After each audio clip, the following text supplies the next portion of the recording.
Assalamu alaikum everyone. I hope you are doing great. So yes, today we are going to study SLO 4.3.4. Explain the following properties of group 7th elements. Number A, existence as diatomic molecule. B is appearance, color and state. And C is displacement reactions with other halogens. And D is reaction with metals. Right? So let's start. Existence as diatomic molecule. So halogens हमेशा आपको पहले तो आपके पास halogens में आपके पास कौन कौन से एलिमेंट्स आते हैं, fluorine, chlorine, bromine, iodine and astatine. ठीक है, ये वो एलिमेंट्स है जो कि ग्रुप 7th ए में है, ग्रुप 7th ए में आते हैं, जिनको हम हैलोजेंस भी कहते हैं। राइट, अब इन एलिमेंट्स को आप याद कैसे करेंगे, फिर क्लास बोरिंग, आयोडीन, एसिटिन। ओके, तो जब इस निमोनिक से आप याद करेंगे तो आपको ये एलिमेंट्स याद रहेंगे। अब यहाँ पर ये एलिमेंट्स हमेशा डायटोमिक फॉर्म में एग्जिस्ट करते हैं, डायटोमिक फॉर्म में एग्जिस्ट करते हैं। अब रीज़न क्या है, वो ऐसे क्यों कभी भी आपको फ्लोरीन ऐसे नहीं मिलता, हमेशा आपको फ्लोरीन F2 की फॉर्म में मिलता है। रीज़न ये है कि अब ये वो एलिमेंट्स हैं कि इनके आउटरमोस्ट शेल में कितने इलेक्ट्रॉन हैं, 7 इलेक्ट्रॉन हैं। अब देखिए ग्रुप नंबर क्या है, 7th है, सो दैट मीन्स कि इनके वैलेंस शेल में कितने इलेक्ट्रॉन हैं, 7। सो 1 2 3 4 5 6 एंड 7। अब इनको अपना ऑक्टेट कंप्लीट करने के लिए कितने और इलेक्ट्रॉन्स चाहिए होंगे, एक ही इलेक्ट्रॉन चाहिए। सो इसीलिए ये क्या करते हैं कि क्योंकि ये नॉन मेटल्स हैं, एक तो हैलोजेंस क्या है, नॉन मेटल्स हैं, नॉन मेटल्स हैं। राइट, अब ये क्या करते हैं, जब भी केमिकल बॉन्डिंग होती है नॉन मेटल्स और नॉन मेटल्स के दरमियान, तो वो कैसी बॉन्डिंग होती है, कोवलेंट बॉन्डिंग। कौन सा बॉन्ड बनाएंगे ये, covalent bond, covalent bond. Right, so अब देखें यहाँ पे ये एक फ्लोरीन है और दूसरा एक और, अगर हम यहाँ पे एलिमेंट ले लें फ्लोरीन का, तो 1 2 3 4 5 6 एंड 7। अब क्योंकि इसके पास भी एक ही इलेक्ट्रॉन कम है और इसके पास भी एक ही इलेक्ट्रॉन कम है और इनको अपना ऑक्टेट कंप्लीट करना है, तो ये क्या करते हैं, शेयरिंग कर लेते हैं इलेक्ट्रॉन्स की। तो जब ये शेयरिंग करते हैं इस तरह से, तो उसका ऑक्टेट भी कंप्लीट हो जाता है और इसका ऑक्टेट भी, दोनों का ऑक्टेट कंप्लीट हो जाएगा इस तरह से। और आपके पास ये हमेशा इस फॉर्म में F2 की फॉर्म में फिर आपको ये मिलते हैं। क्यों, क्योंकि एवरीवन वांट्स स्टेबिलिटी। तो अब ये क्या करना चाहते हैं, नोबल गैस की तरह बनना चाहते हैं। सो नोबल गैस का क्या है, ऑक्टेट कंप्लीट है। ऑक्टेट मींस कि आपके पास आउटर मोस्ट शेल में कितने इलेक्ट्रॉन्स होने चाहिए, 8 इलेक्ट्रॉन्स होने चाहिए, तभी आप स्टेबल होंगे। तो इसीलिए क्योंकि इनको जस्ट एक ही इलेक्ट्रॉन की नीड होती है अपना ऑक्टेट करने कंप्लीट करने के लिए, सो ये क्या करते हैं, कोवलेंट बॉन्ड बना लेते हैं। इसी तरह से क्लोरीन के आउटरमोस्ट शेल में भी 7 इलेक्ट्रॉन है, तो ये भी क्या करेगा, इस तरह से दूसरे क्लोरीन एटम के साथ कोवलेंट बॉन्ड बना लेगा और इसका भी ऑक्टेट कंप्लीट और इसका भी ऑक्टेट कंप्लीट। तो इसीलिए आपको ये हमेशा डायटोमिक फॉर्म में ही मिलेंगे, कौन, हैलोजेंस।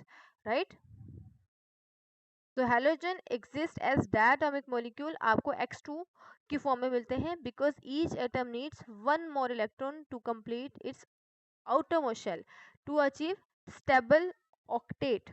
तो अचीव करने के लिए स्टेबल ऑक्टेट, तो ये क्या करते हैं, by sharing one electron forming a single covalent bond, तो ये सिंगल कोवलेंट बॉन्ड बनाते हैं। Two halogen atoms complete their octet, तो in this way the two halogens complete their octet. अब जैसे यहाँ पे क्लोरीन है, तो क्लोरीन के आटोमोस्ट शेल में कितने इलेक्ट्रॉन है, 7। इस क्लोरीन के भी आटोमोस्ट शेल में कितने इलेक्ट्रॉन्स हैं, 7। तो ये क्या करेंगे, एक एक इलेक्ट्रॉन शेयर करेंगे और शेयरिंग करने से क्या बना देंगे, Cl2। तो each chlorine atom shares one electron, so both have full outer shells. अब दोनों का ऑक्टेट कंप्लीट है। रीजन क्या है, stability is achieved through covalent bonding, यहाँ पे उन्होंने स्टेबिलिटी अचीव कर ली है। Therefore halogen exist as diatomic molecule, halogen आपको हमेशा डायटोमिक फॉर्म में ही मिलेंगे।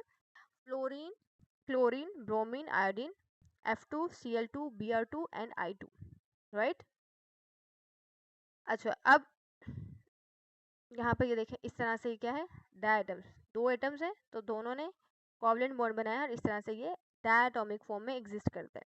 ओके, अब नेक्स्ट इसकी क्या प्रॉपर्टी है हम देखने की, अपेरेंस। अपेरेंस में हमने क्या देखना है, कलर देखना है और हमने स्टेट देखनी है। स्टेट मीन्स कि वो कौन सी फॉर्म में है, सॉलिड फॉर्म में या लिक्विड फॉर्म में या गैशियस फॉर्म में।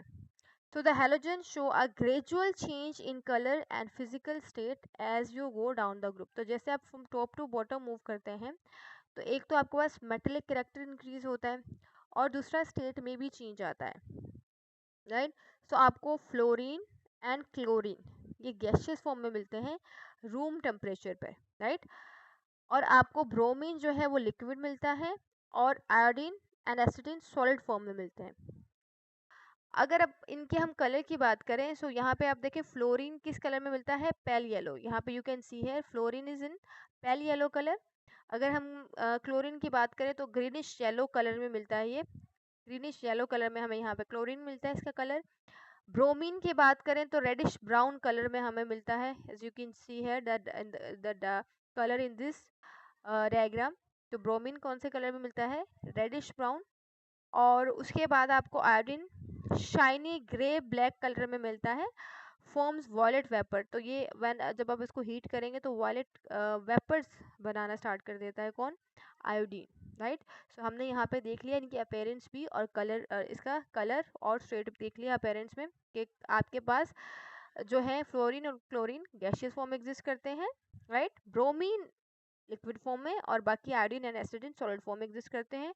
और कलर भी हमने देख लिया, फ्लोरीन का पेल येलो है, क्लोरीन का आपके पास जो है ग्रीनिश येलो है, ब्रोमीन का reddish brown and shiny grey black colour होता है आयोडीन का। बट जैसे आप इसको हीट करते हो सो वॉयलेट वेपर्स में ये चेंज हो जाता है। अच्छा, फिर अगर हम देखें सो डिस्प्लेसमेंट रिएक्शन देख लें तो displacement reaction with other halogens, तो डिस्प्लेसमेंट का मतलब होता है रिप्लेस करना, राइट। एक एलिमेंट यहाँ पर अगर देखें, ये ए था, राइट, और यहाँ पे अगर ये बी था प्लस यहाँ पे सी था, तो अब यहाँ पे देखें ए ने किसको रिप्लेस कर दिया, सी, और ये डी, अगर यहाँ पे हम डी कर दें, डी, राइट। तो अब ये डिस्प्लेसमेंट का, अब ये क्या हो जाएगा, ए के साथ अगर यहाँ पे ए जो है वो डी के साथ चला जाए, राइट, ए चला जाए डी के साथ और बी चला जाए सी के साथ, तो इस रिएक्शन को क्या कहते हैं, डिस्प्लेसमेंट रिएक्शन, राइट। ऐसा ही है, तो यहाँ पर भी ऐसे होता है displacement reaction with other halogens, कि आपके पास अगर हैलोजेंस हैं तो वो कैसे डिस्प्लेसमेंट रिएक्शन शो करेगा दूसरे हैलोजेंस के साथ। अच्छा, यहाँ पर एक और चीज़ आपने समझनी है कि आपके पास जितने भी हैलोजेंस हैं, fluorine, chlorine, bromine, iodine, astatine, इनमें क्या होता है कि when you move from top to bottom तो रिएक्टिविटी क्या होती है, डिक्रीज होती है। आपने ये चीज़ हमेशा याद रखनी है, रिएक्टिविटी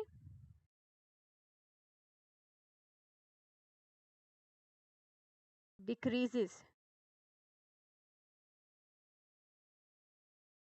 ये जब हमने इनकी प्रॉपर्टीज पढ़ी थी तब भी याद पढ़ा था कि आपके पास जितने जो हैलोजेंस हैं, सो हैलोजेंस में from top to bottom in a group reactivity decrease होती है, राइट। लेकिन हमने यहाँ पर ही हम अब कंपैरिजन भी साथ साथ करते रहा करें कि अल्कली मेटल्स और alkaline earth metals mean first group और सेकेंड ग्रुप में डाउन द ग्रुप अगर आप देख रहे थे तो वहाँ पर रिएक्टिविटी इंक्रीज हो रही थी, यहाँ पर रिएक्टिविटी डिक्रीज हो रही है। रीज़न मैंने आपको बताया था, तो वो अब आप प्रीवियस वीडियो में जाके देखिएगा। अच्छा, अब यहाँ पर देखें displacement reaction with other halogens में क्या है कि a more reactive halogen can displace a less reactive halogen. भाई जो ज़्यादा पावरफुल होगा वो वीकर वन को रिप्लेस कर देगा, very simple. From its compound usually a halide salt. अब reactivity as I told you कि down the group reactivity decrease होती है। दैट मीन्स कि आपके पास जो है फ्लोरीन की अगर देखें तो फ्लोरीन ज़्यादा रिएक्टिव होगा किससे, क्लोरीन से। क्लोरीन ज़्यादा रिएक्टिव होगा ब्रोमीन से, ब्रोमीन ज़्यादा रिएक्टिव होगा आयोडीन से। दैट मीन्स फ्लोरीन ज़्यादा रिएक्टिव है क्लोरीन से, है ना। फिर क्लोरीन की रिएक्टिविटी ज़्यादा है ब्रोमीन से और ब्रोमीन की रिएक्टिविटी ज़्यादा है किससे, आयोडीन से। तो दैट मीन्स कि यहाँ पे स्ट्रॉन्ग कौन है, फ्लोरीन है। फिर क्लोरीन है, फिर ब्रोमीन है, फिर आयोडीन है। तो रिएक्शन की एग्जांपल्स देखें। अगर इस तरह से आपके पास क्या है, Cl2 दिया हुआ है और आपके पास 2NaBr दिया हुआ है, तो यहाँ पर देखें इन दोनों में से स्ट्रॉन्ग कौन है, ये ज़्यादा स्ट्रॉन्ग है या ये ज़्यादा स्ट्रॉन्ग है? ये ज़्यादा स्ट्रॉन्ग है ना, क्लोरीन। क्योंकि जैसे जैसे आप डाउनवर्ड मूव करेंगे रिएक्टिविटी डिक्रीज होगी। So that means chlorine is more reactive than bromine. तो इस केस में क्लोरीन क्या है, स्ट्रॉन्ग है। तो भाई ऑब्वियस सी बात है, जो स्ट्रॉन्गर होगा वो वीकर वन को क्या करेगा, डिस्प्लेस कर देगा या फिर रिप्लेस कर देगा। तो यहाँ पर अब ये क्लोरीन इसको, ब्रोमीन को रिप्लेस करके खुद आ जाएगा इसकी जगह, और bromine as a gaseous state में यहाँ पे रिलीज हो जाएगा Br2 की फॉर्म में। ठीक है, दैट मीन्स कि अगर आपके पास Cl2 है, इसको अगर आपने रिएक्ट करवाया है 2NaBr से, सो अब यहाँ पे देखिए कि क्लोरीन क्योंकि ज़्यादा रिएक्टिव है, मोर स्ट्रॉन्गर है, तो यहाँ पर ये इसको रिप्लेस कर देगा ब्रोमीन को। तो ये कैसे हो जाएगा, NaCl, राइट, और आपके पास ये ब्रोमीन Br2 की फॉर्म में रिलीज हो जाएगा। तो chlorine displace bromine, chlorine, reason is that chlorine is more reactive. इसी तरह से अगर हमारे पास यहाँ पे क्या है, ब्रोमीन है, सो ब्रोमीन किसको रिप्लेस कर सकता है, आयोडीन को। अब यहाँ पे देखें तो ब्रोमीन रिएक्टिव है किससे, आयोडीन से। तो अब अगर आयोडीन हो और ब्रोमीन हो तो ब्रोमीन इजीली इसको डिस्प्लेस कर देगा, बिकॉज यहाँ पे bromine is more stronger, more powerful. तो जो पावरफुल होगा वो वीकर वन को डिस्प्लेस कर देगा। तो यहाँ पर भी आप देखें ब्रोमीन है, सोडियम आयोडाइड है, तो अब इसने क्या किया है, सोडियम ने रिएक्ट कर लिया है किसके साथ, ब्रोमीन के साथ, मीन्स ब्रोमीन ने रिप्लेस कर दिया है आयोडीन को, तो उसकी जगह खुद आ गया है। तो रिएक्शन में NaBr और यहाँ पर आयोडीन रिलीज हो गई है, राइट। अच्छा, अब अगर यहाँ पे देखें आपके पास no reaction occurs if a less reactive halogen is added to a solution containing a more reactive halide. पहले से आपके पास एक NaBr, राइट, ये आपके पास क्या है, कंपाउंड है, सोडियम ब्रोमाइड, राइट। तो अब यहाँ पर देखें कि I2 हमें पता है which is less reactive, down the group जाते रिएक्टिविटी डिक्रीज होती है ना, तो मीन्स कि यहाँ पर ब्रोमीन ज़्यादा पावरफुल है।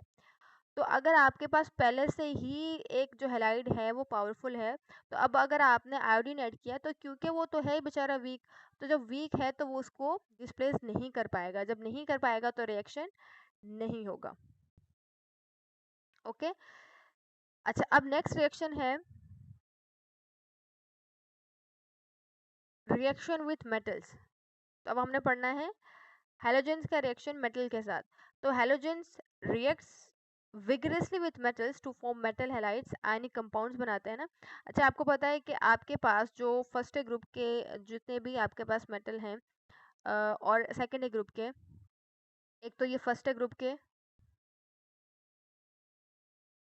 एलिमेंट्स, फर्स्ट ग्रुप के एलिमेंट्स, और आपके पास सेवन्थ ए ग्रुप के एलिमेंट्स, ये क्या हैं, ये आपके पास मेटल्स हैं, ये आपके पास क्या हैं, ये नॉन मेटल हैं।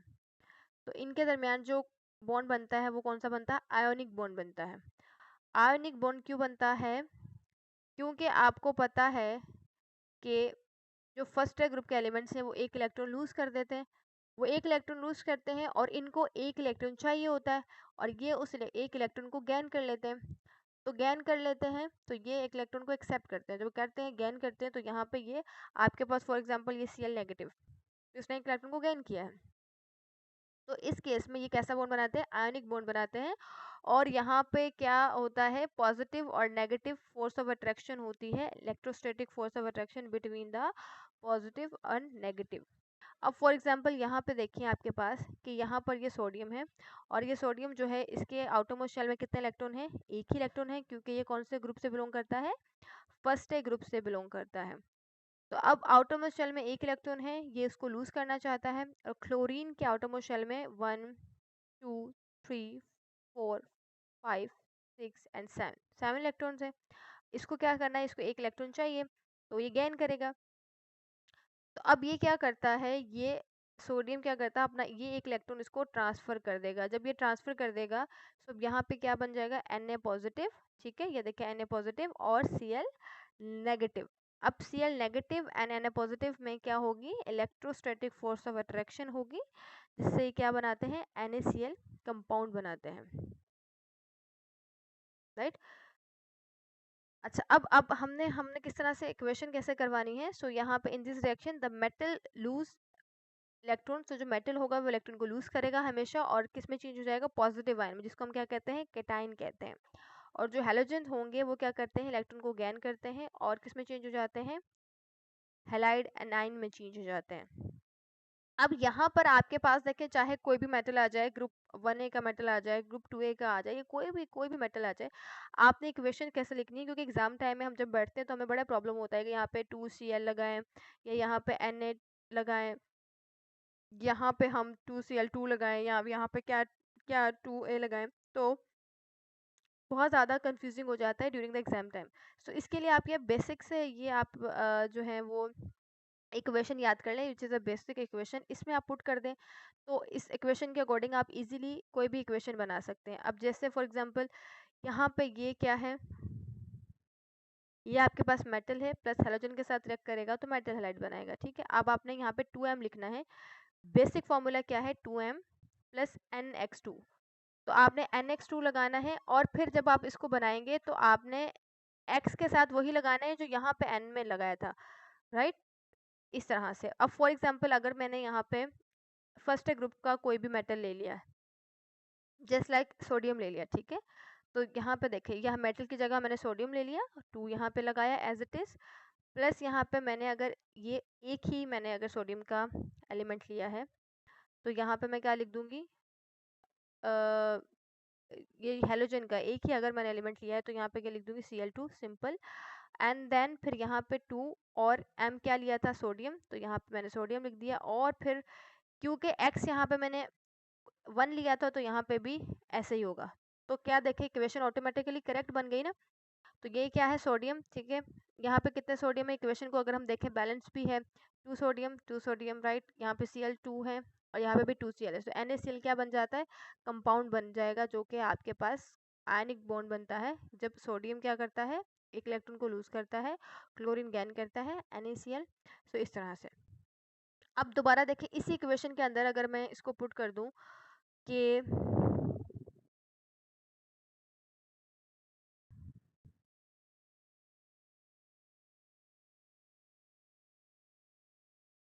यहाँ पर अगर मैं ले लेती हूँ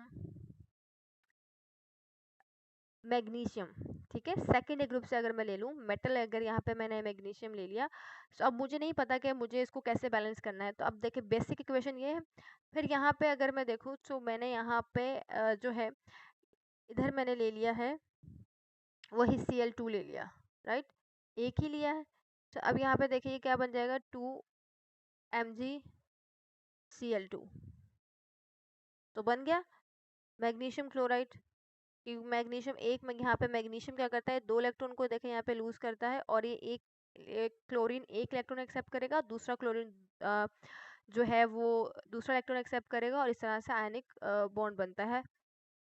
ओके, तो इस तरह से आप क्या कर सकते हैं, ये बेसिक इक्वेशन याद कर लें और इसमें आप पुट करके जो है वो कोई भी इक्वेशन बना सकते हैं, कोई भी अगर आपके पास मेटल दिया हुआ हो, तो यहाँ पे आप देख सकते हैं कि यहाँ पे 2Na, फिर हमने Cl2 लिया तो क्या बना, 2NaCl, फिर यहाँ पे मैग्नीशियम मैंने क्लोरीन को रिएक्ट करवाया है, तो magnesium when it will react with chlorine तो it will form magnesium chloride. अच्छा, अभी इस तरह से मैग्नीशियम और आयोडीन को अगर हम रिएक्ट करवाएं तो मैग्नीशियम प्लस I2 तो क्या बन जाएगा, मैग्नीशियम आयोडाइड,